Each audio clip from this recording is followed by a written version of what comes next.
Prayono, SH, MH, akan segera dimulai di Ruang Umar Senopati.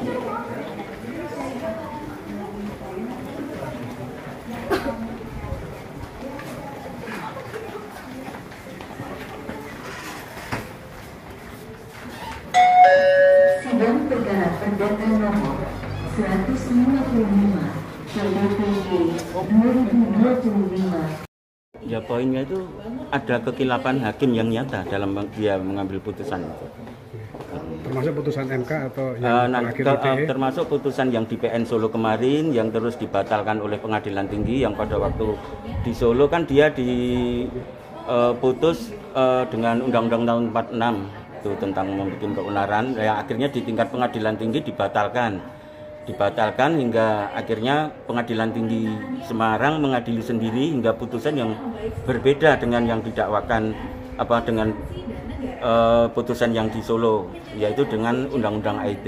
Nah, kemudian setelah itu berjalannya zaman ini, perkembangan zaman kan sudah ada tiga putusan MK itu terkait itu. Ya, bisa saya tambahi. Jadi gini, dalam satu putusan vonis itu kan ada unsur alasan pemaaf dan alasan pembenar. Di situ hakim tidak melihat alasan-alasan pemaaf dan pembenar tersebut. Kalau alasan pemaaf itu terkait dengan subjeknya. Nah, apakah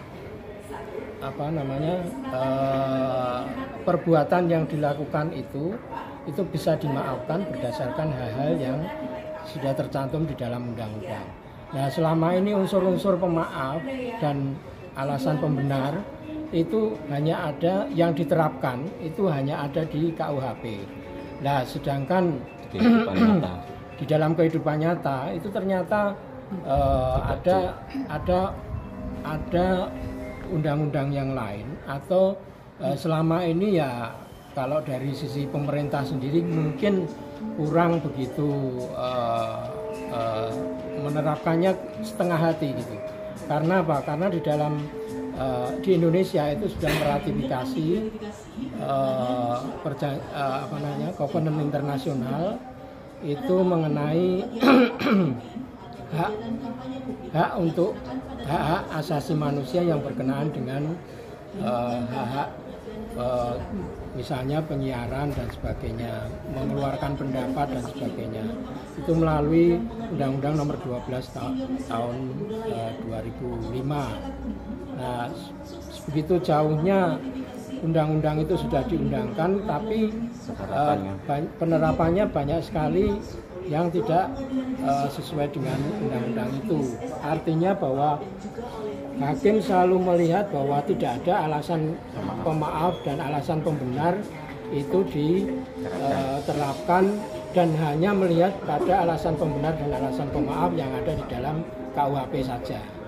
Nah, itu yang kadang-kadang menjadi kendala.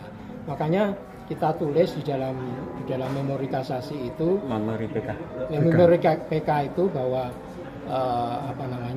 di situ terdapat alasan-alasan pembenar dan pemaaf.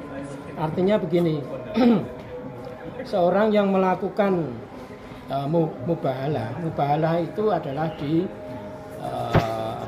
dijamin oleh undang-undang. Nah, dijamin oleh Undang-Undang Dasar 45. Jadi dia mempunyai hak untuk melaksanakan kegiatan keagamaannya.